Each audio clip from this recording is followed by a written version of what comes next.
Shalom, beauté. Bonjour à toutes et à tous. Bienvenue dans votre émission Béné Congo. Aujourd'hui, nous avons un invité très spécial. Nous allons partir en Afrique centrale, plus précisément au Cameroun, dont sont originaires les tribus Bassa, Beti et Bamileke. Nous savons que le Cameroun a un lien très fort avec l'ancien empire du Congo et avec la tribu de Yehuda, d'où le nom Yaoundé.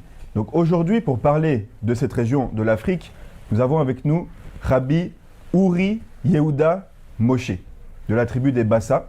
Alors bonjour, shalom, bienvenue Rabbi. Shalom Uri Ouvara, Moshe Shalom Yehuda. Ouvara, Rabbi Shimon.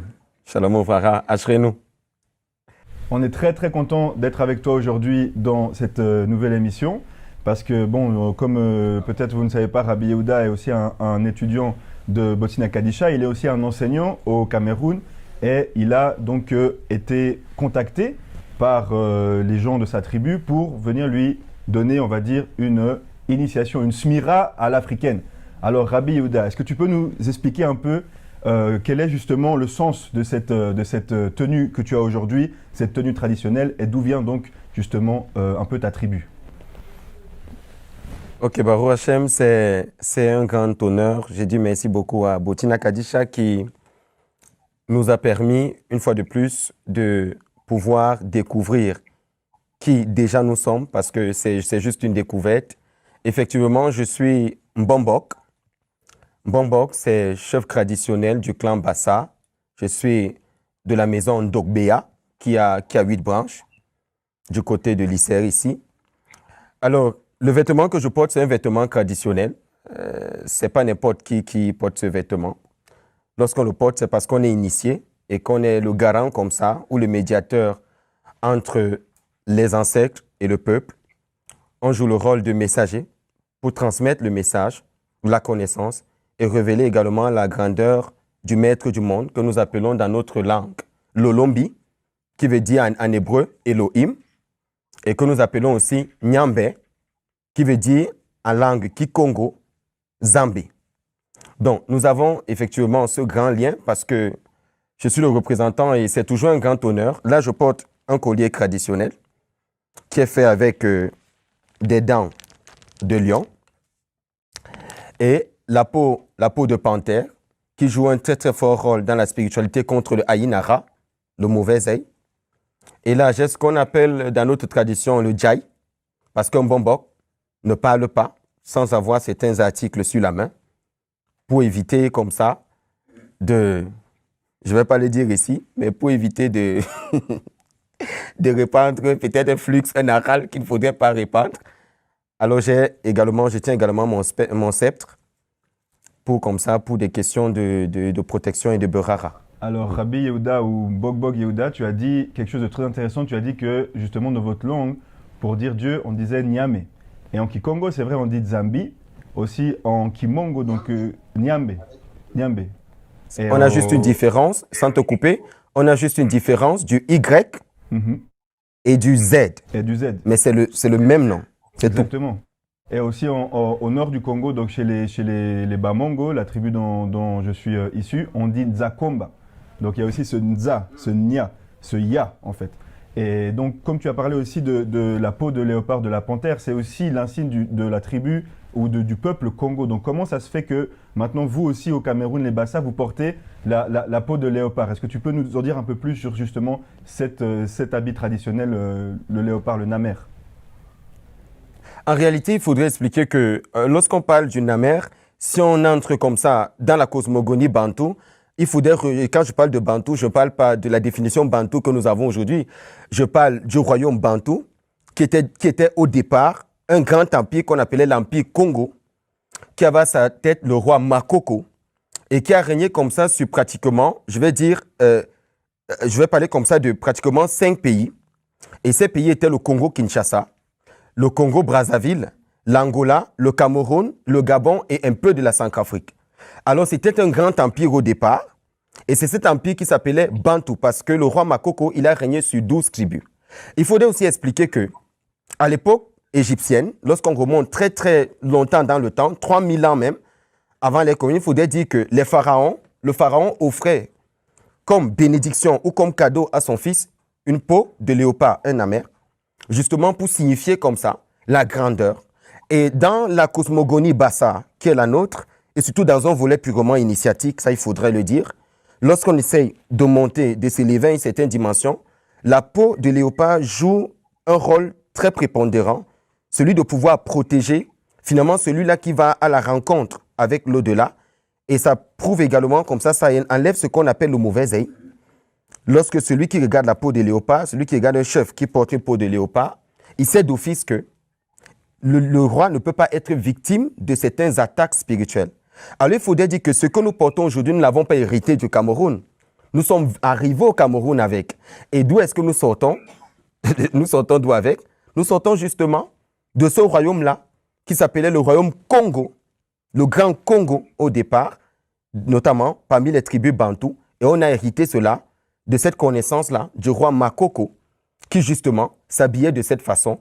Et la plupart des chefs traditionnels bantous ont gardé cet héritage. C'est vrai que plusieurs personnes peut-être ne savent pas pourquoi la peau de léopard, mais je peux juste t'expliquer jusqu'à ce niveau parce que d'autres questions relèvent d'un volet purement initiatique. C'est parfait en tout cas. Merci beaucoup Rabbi Yehuda. Donc tu nous as expliqué un peu justement que vous avez des liens, comme tu l'as dit, avec le royaume Congo et avant ça, avec l'Égypte antique. Quand on dit Congo, bien sûr, on parle de Congo avec un K pour bien faire sortir justement la force de notre nom.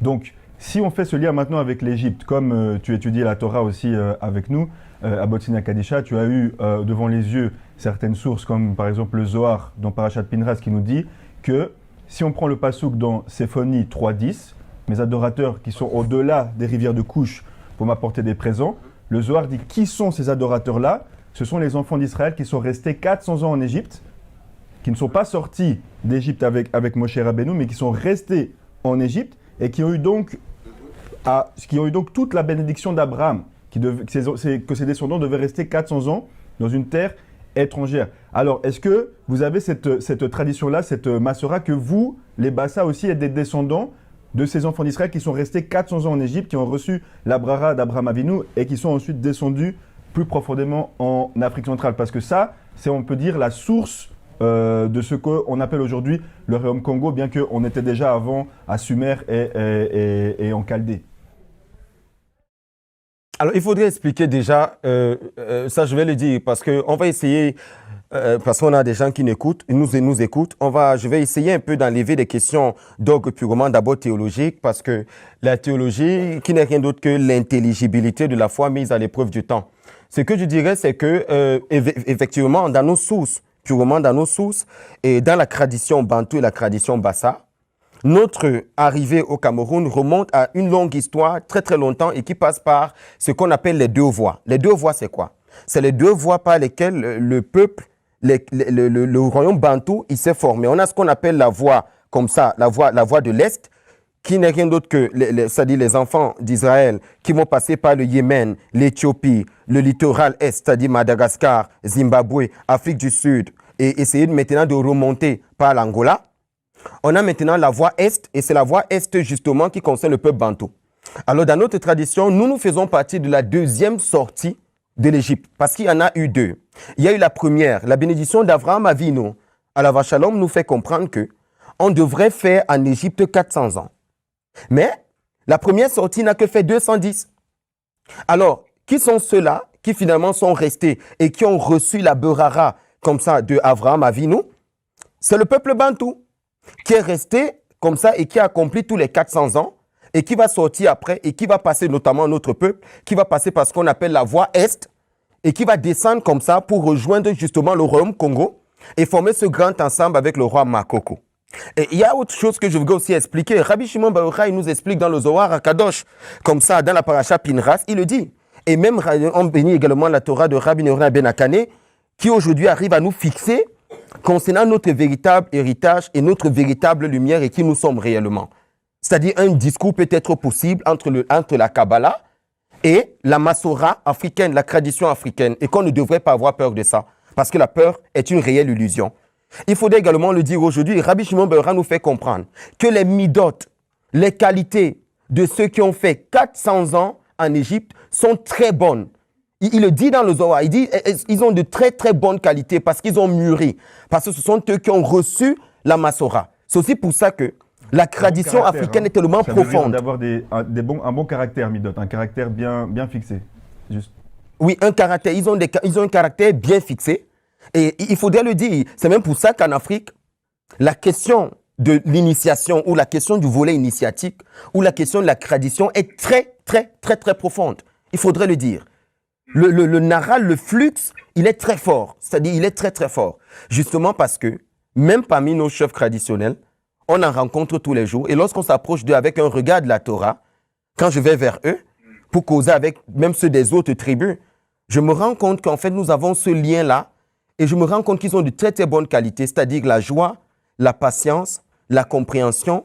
Et ce sont des qualités sans lesquelles il est impossible de pouvoir monter sur le plan spirituel.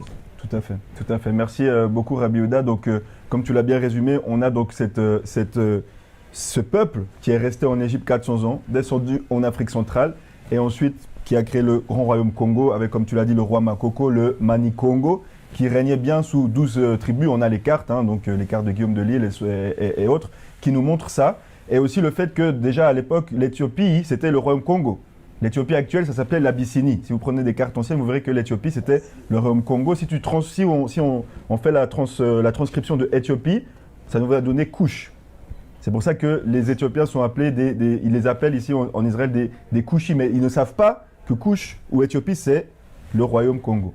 Donc, ça étant dit, maintenant, est-ce que tu peux nous dire un peu plus justement sur le fait que, on sait, certains sont passés par la voie Est, après la sortie d'Égypte, l'arrivée en Eretz Israël, on a une partie du peuple qui arrive en Eretz Israël, après les destructions du temple par Sankherib et Nabuchodonosor, ils sont partis, comme tu l'as dit, par le Yémen, le littoral, Madagascar, Zimbabwe, jusqu'en Afrique du Sud et en Angola.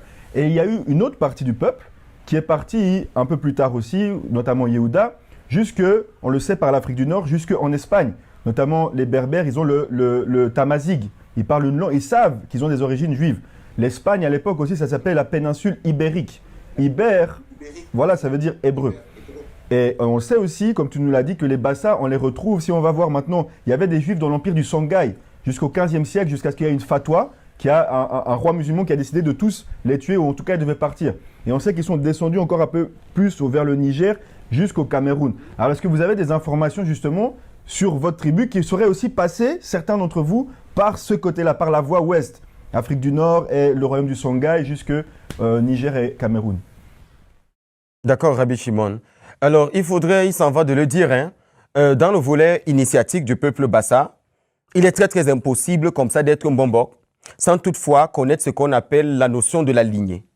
Quand je parle de la notion de la lignée, c'est être capable de reclasser qui t'a donné le Mbok, c'est-à-dire cette connaissance, ce culte-là, qui t'a donné cette capacité, celui qui t'a donné cela, qui lui avait donné ça. Donc nous avons ce qu'on appelle une généalogie du Mbok, qui arrive à reclasser l'histoire. Et justement, concernant cette voie Est, dont il faudrait parler, qui sont justement, vous l'avez déjà dit, vous serez peut-être choqués par rapport à ce que je vais dire tout à l'heure, mais je sais que vous n'êtes pas surpris, mais je vais quand même le dire. Alors nous sommes passés dans ce qu'on appelle le Nil. Il faudrait commencer par là. Je vais dire comment nous sommes arrivés. Nous sommes passés par le Nil et on a suivi ce qu'on appelle le filon du Nil. Parce qu'il faut le dire, en passant par ce qu'on appelle le Mali. Après le Mali, le filon du Nil, nous sommes passés par le Niger. Après le Niger, nous sommes passés par le Ghana. On a contourné Koumassi, nous sommes entrés par le Bénin, la ville de Savi. Après la ville de Savi du Bénin, nous sommes entrés dans ce qu'on appelle le Cameroun. Et à l'entrée du Cameroun, nous sommes passés par Babimbi 3. C'est pour ça que le Nil, dont on connaît en Égypte, au Cameroun, ça s'appelle la Sanaga. La Sanaga, ou dans ma langue, on appelle ça l'homme. Ça veut dire quoi? C'est cette Sanaga-là, lorsqu'on arrive par Babimbi 3, qu'on entre par Babimbi 3, maintenant qu'on va se diviser. Et c'est justement le moment pour moi, peut-être, de faire un peu d'histoire. Les Bassa ont un lien très fort avec un peuple du Congo qui se retrouve au niveau du sud. Une tribu qu'on appelle Bassa Lampassou. Parce qu'il faudrait dire aujourd'hui que le peuple Bassa est représenté dans plusieurs pays en Afrique. On en retrouve partout, on en retrouve au Niger, on retrouve par exemple au Congo Brazzaville, ce qu'on appelle les Bassa Soweto, on retrouve comme ça au Congo, Kinshasa, les Bassa Lampassou, parce que nous sortons des Bassa Lampassou, parce que nous avons toujours un lien, notamment, il faut le dire aujourd'hui, si les Bassa arrivent à prononcer le nom Nyambé aujourd'hui, c'est parce que les Bassa ont vécu longtemps dans le royaume Congo et que dans le royaume Congo, on disait Zambé. Et maintenant, si on arrive à dire Nyambé aujourd'hui, ce n'est pas le nom originel par lequel les Bassa appelaient, considéraient la question de Dieu. Les Bassa appelaient Dieu Lolombi, qui est une signification littérale de Elohim. Maintenant, puisque nous sommes arrivés dans le royaume Makoko et qu'on a le nom Zambé, et d'ailleurs même que je vais essayer d'expliquer, parce qu'il faut expliquer que le mot Nya signifie un envoi. Voilà, comme au Kikongo. Et le mot B, oui. C'est la même, et le mot B, oui, le mot B signifie le rachmal, l'électricité. Alors, il faudrait également dire que le N, comme ça, de Nyambé, du début, c'est Olama Asiya, le monde de Asiya. Et il faudrait dire également que le Y, comme ça, de Nyambé qui suit, il faudrait dire que c'est le Lama Yetzira. On voit le Yud, Y, Yetzira. Et il faudrait également dire que le A, comme ça, de Nyambé, c'est Olama Brio. Maintenant, le B de Nyambé, c'est le monde de Atilut, avec ce qu'on appelle les aspects du Ensof, que nous avons étudié dans notre tradition d'ailleurs. Tout ce que nous savons, Atik, Abba, Ima, Zahir, Anpin et Nukva, se retrouve, tout ça, c'est au niveau du Mbé.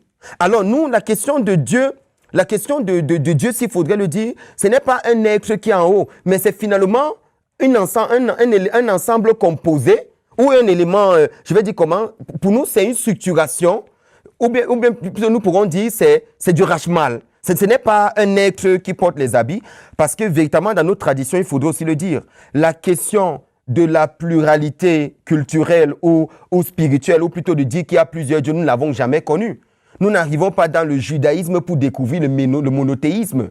Les traditions bantoues, à la base, sont très, très entrées dans la notion du sacré et dans la notion du monothéisme. Nous n'allons pas l'apprendre ailleurs. Nous l'avons depuis dans nos traditions.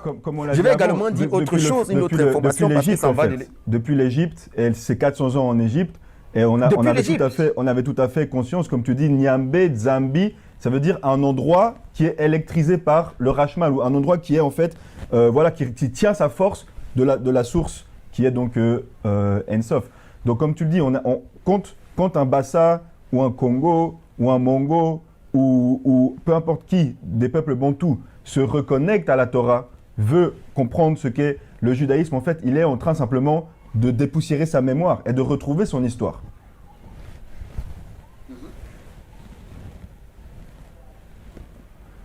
Donc en tout cas, Rabbi Yehuda, on est vraiment heureux. Je veux encore aller même plus loin, parce que là, ça c'est encore un autre volet. Je parle parce que je suis... On est vraiment heureux d'avoir... Nous également, nous sommes très... Dans la communauté Naré Couche ici, ils sont tous représentés. Nous sommes également très, très contents qu'enfin, on peut arriver à s'exprimer et à donner notre Massora et de voir des similitudes avec comme ça la Torah d'Israël. Il s'en va également de dire, puisqu'on aborde ce point, d'expliquer également sans embâche la question peut-être de l'initiation et la question aussi de quelles sont les similitudes entre la tradition bantou, plus précisément pour le dire, je mets un pied de biche, la tradition Bassa, ou tout au moins dans le clan Bassa ou dans la cosmogonie Bassa du Mbok. Il faudrait dire que lorsqu'on parle de la question de la Berara, la bénédiction est une descente succincte de l'énergie, comme ça, du Mbé, qui descend et qui est une énergie très forte, mais que l'homme ne peut recevoir. Et cette énergie-là doit pouvoir être tamisée par des filtres que nous appelons dans la tradition juive les séphirotes, qui jouent finalement le rôle de réceptacle. C'est la raison pour laquelle nous, dans notre tradition, lorsqu'il s'agit de bénir quelqu'un, et je vais le dire, vous allez comprendre, quand un bombok bénit quelqu'un, après avoir prononcé la bénédiction, il dira Pok, Ba, A, Na, Tan, Samal, Sambok, Djem, Bo, et puis il dit Bo in l'elbelikang. Ça veut dire quoi, Bo in l'elbelikang? Ça veut dire le 9 qui est malroute ne dépasse pas la magie. Il est impossible dans la tradition Bassa qu'un Bombok bénisse quelqu'un sans toutefois faire tamiser la lumière du Ensof dans les séphirotes. Parce qu'il faut le dire, Pok, c'est Gematrie Rorma. Ba, c'est Gematrie Bina. Donc, tout ce que j'ai cité là, c'est ce qu'on appelle encore en français 1, 2, 3, 4 jusqu'à 9. Dans notre tradition, lorsqu'on dit Pok, Ba, A, Na, Tan, Samal, Sambok, Djem, Bo, L'Elbelikan, ça veut dire 9 ne dépasse pas la magie, pour dire que le sommet, finalement, de faire descendre le Naral, ne peut pas dépasser la dimension de la Malroute puisqu'elle vient de la Rorma, qui est finalement le départ de toute chose. On a Abba, on a Ima Ilaha, et on arrive à faire descendre cette lumière-là par un parfait Yerout, et on arrive au niveau de Nukva, qui est la représentation dans notre tradition de la Sherina, qu'on appelle la présence divine, qui est ce qu'on appelle finalement le point focal, le point véritable de l'explosion comme ça, de la bénédiction et du développement du sujet qui vient voir le Bombok pour recevoir une certaine bénédiction. Je ne vais pas m'arrêter à ce niveau parce qu'on va encore aller plus loin. Tout à l'heure, on a parlé du vêtement que porte finalement le Bombok. C'est quoi la représentation de la peau de panthère? Alors un peu du côté de la Torah et qu'on essaie aussi d'expliquer des similitudes. Pendant les rituels comme ça, on le voit même d'ailleurs même dans le Mazor, des fêtes notamment Kippour, et même Rosh Hashanah, on voit ce qu'on appelle là-bas la kapara. Et les kaparotes se font avec un poulet. Il faudrait le dire aujourd'hui, dans la tradition Bassa, c'est quelque chose qui est fait depuis, et ce n'est même pas seulement la tradition Bassa, même dans le royaume Congo, cela avait toujours été fait. Prendre un poulet, faire le tour sur la tête d'un homme, chez nous, selon notre tradition, c'est pouvoir délier ce que les hommes avaient lié. Lorsque quelqu'un vient voir le Bombok et que le Bombok prend un poulet et décide comme ça de t'enlever de la malédiction, il prononce des paroles dans lesquelles il dit « Je délie ce qu'on avait lié, je te sépare de ceux dont on t'avait attaché, je t'enlève l'impureté qui est attachée à toi. » Et nous, on retrouve également cela dans la tradition juive, dans notre Massora, où on le fait également. Je vais encore aller plus loin. Il y a également la question comme ça, finalement je dirais, peut-être le bouc d'Azazel, qui finalement va porter toutes les fautes du peuple et va se retrouver peut-être dans le désert. On en avait vu, je crois, ça fait déjà 2 ans avec Rabbi Pinras, comme ça, à Botina Kadisha. Et ça va également d'expliquer que, dans notre tradition Bassa, lorsque le Bombok veut expier les fautes, je le dirais comme ça littéralement, sans entrer dans trop de profondeur, il prendra ce qu'on appelle l'im, qu'on appelle en anglais lampe, pour parler du bélier, l'agneau. Et l'em, c'est également pour dire en Bassa la langue, l'imp. Alors, il va prendre cet animal-là et il va parler sur l'animal pour que l'animal porte les fautes du peuple ou une malédiction qui s'est versée dans le village ou une malédiction qui s'est versée sur un individu. Et pendant qu'il parle, l'animal est en train de crier parce qu'il est soumis à des forces qui lui sont étrangères. Il reçoit comme ça là, ce flux d'énergie de toute l'impureté du peuple. Et lorsque cet animal a fini de recevoir ce flux d'énergie, cet animal est tué. Donc finalement, la question du sacrifice, ou la question, parce qu'aujourd'hui on dit que la tradition africaine est une succession d'idolâtrie, il faudrait faire comprendre aux gens que c'est faux. C'est pas vrai. Nous avons une Rorma qui est attachée typiquement comme ça à la Rorma de la Torah. À la Roma de la Torah. Puisque je continue à parler du peuple Bassa, il faudrait finalement donner son origine avec cette petite anecdote qu'on raconte à tous les Bombok pendant leur volet initiatique. Et c'est cette histoire du Mbok là que je vais raconter parce qu'elle est remplie de beaucoup de sagesse et elle pourra recrasser comme ça depuis le royaume Bantou, depuis notre sortie même, depuis le Ghana et que nous sommes arrivés comme ça aux portes du Cameroun. Il faudrait le dire, lorsqu'on décide d'arriver et qu'on sort après la dislocation et qu'on sort de ce grand royaume-là, et que d'autres sortent de l'Égypte, et qu'on se retrouve tous à cette entrée du Cameroun qui s'appelle Babimbi III, on a trouvé un roi qui régnait dans ce lieu. Ce roi s'appelait Pemdje. Dje, dans notre langue, ça veut dire le lion. C'était un monsieur avec des pratiques occultes très élevées. C'était un roi. Alors lorsqu'on arrive là, on se rend compte que nous sommes de la tribu de Juda. Parce que même dans l'initiation du Mbok, nous sommes de Juda, parce qu'on sort de Bassalampassou, cette tribu du Sud, qui est également la tribu de Juda. Oui, les Bakongo. Donc nous sommes de Yehuda. Les Bakongo du Congo, les Bakongo. Le royaume du Sud, sont oui. Yehuda et, et le royaume du Nord. Les Bamongo, ce qu'on appelle les Bangala, sont Yosef, effectivement. D'accord. Alors nous sortons de là. Alors lorsqu'on arrive là, ce roi qui s'appelle Pemdje se rend compte qu'on a une très belle fille. Mais ce représentant de cette grande famille de Yehuda, qui finalement prend tout son clan et décide de venir entrer comme ça en Afrique, on se rend compte qu'il a 3 fils. Et comment s'appelle ce roi? Il s'appelle Ban. Ban, dans la tradition juive, c'est quoi? Lorsqu'on regarde dans les aspects comme ça, là, du Yud Ke Vav Ke, on a le Shem Ban en Miloui. Et Ban, c'est Yud Vav Dalet He He, Vav Vav He He. Et Ban, c'est encore quoi? C'est ce que nous appelons dans notre tradition Maïm Nukvim. Ça veut dire que Ban, le Shem Ban est également la connexion avec le Kalev. On a également le Ban de Klippa, qui est le Kelev, qui est la représentation du chien, Razvé Shalom. Mais on l'explique comme ça. Il s'appelle Ban, qui voudrait finalement dire cette dernière dimension qui est la connexion avec Malrout. Il s'appelle Ban et il a 3 fils. Et ces 3 fils s'appellent comment? On a Béa, qui est le fondateur de ce grand clan dans lequel je suis Mbobok, l'Endok Béa. On a le deuxième, ou tout au moins l'autre enfant, qui s'appelle Bachek. On a l'autre qui s'appelle Lir. L'aîné de tous ces 3 fils s'appelait Bachek. Et l'autre s'appelait Lir, le deuxième. Et le dernier s'appelait Béa. Béa, qui était le dernier, était un guerrier, parce que tous, c'était des guerriers. Ce roi leur dit, je me rends compte que dans votre clan, vous avez une petite fille là. J'aime la petite fille là. Elle avait 12 ans. Alors ce roi utilise des formules de cabale très élevées et il arrache la jeune fille et il décide d'organiser le mariage. Parce qu'il faut expliquer, c'est ça l'histoire du peuple Bassa. Parce qu'il y a plein de Bassa qui ne connaissent pas leur histoire. Et je vais expliquer ce lien très fort là que nous avons. Il arrache notre fille, elle avait 12 ans, et lui, il avait 82 ans. C'est clair que nous, on n'était pas d'accord avec ce mariage. Mais il a fait de force. Alors, pendant la nuit de noces, on décide donc de fuir. Parce qu'il avait dit que s'il se lève le matin, il va nous tuer tous. Donc, la nuit, on décide de fuir. Et on entre donc au Cameroun et on fait un bon nombre de temps, on arrive dans une grotte. Dont parle le Zohar notamment, comme la grotte de Rabbi Shimon Bar Yochai, là où il a passé tout son temps à l'étude. On rencontre une grotte au niveau de Babim Bikshwa et on décide comme ça de se réfugier dans la grotte.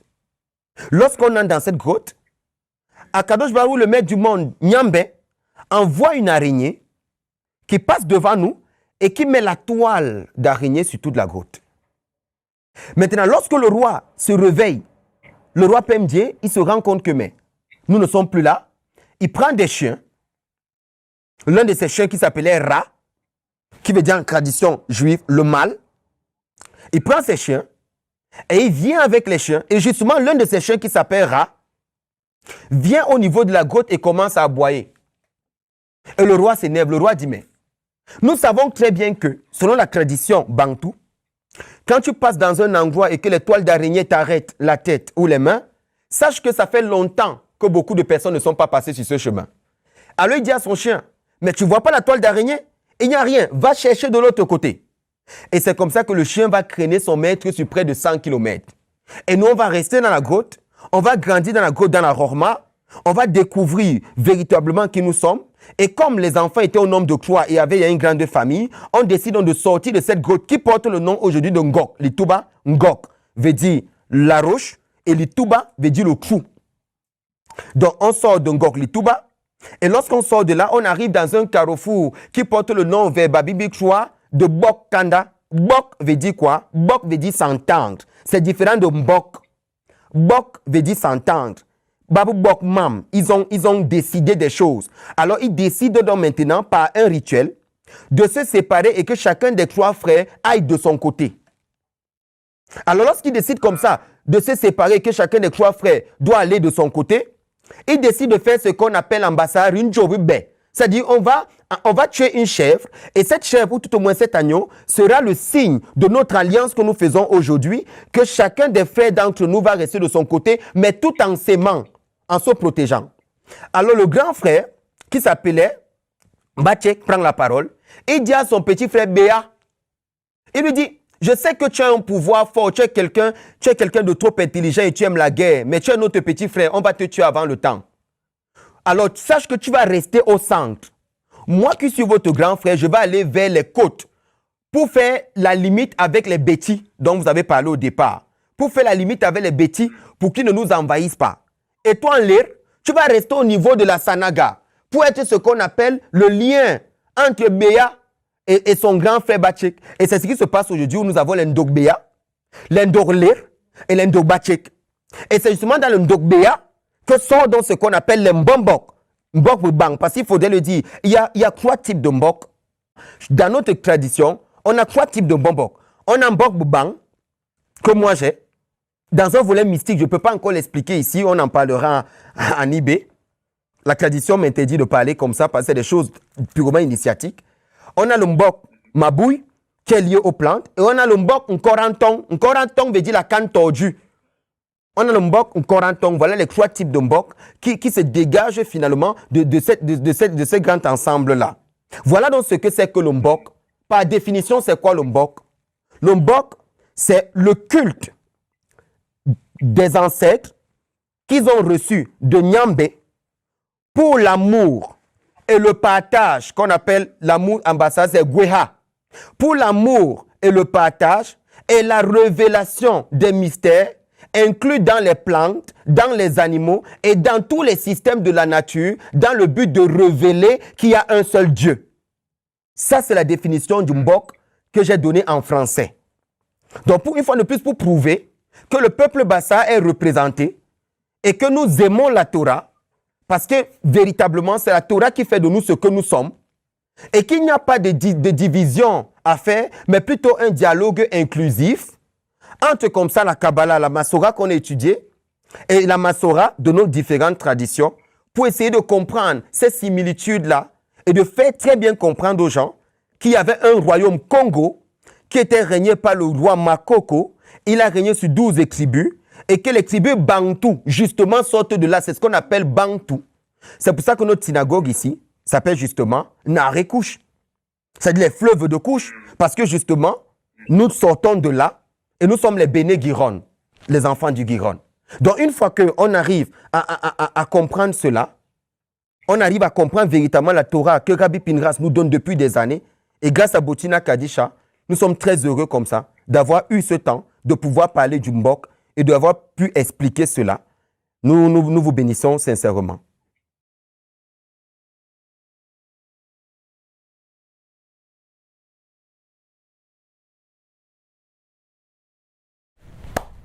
Matondo Mingi, merci beaucoup, Rabbi Yehuda Mbok Yehuda. On a eu beaucoup d'informations. On va pouvoir justement digérer tout ça, pouvoir en reparler, parce que comme tu l'as dit, le Mbog en fait c'est le sod. Savoir qu'il y a des âmes dans toute plante, dans tout animal, dans toute, voilà, c'est le sod de la Torah.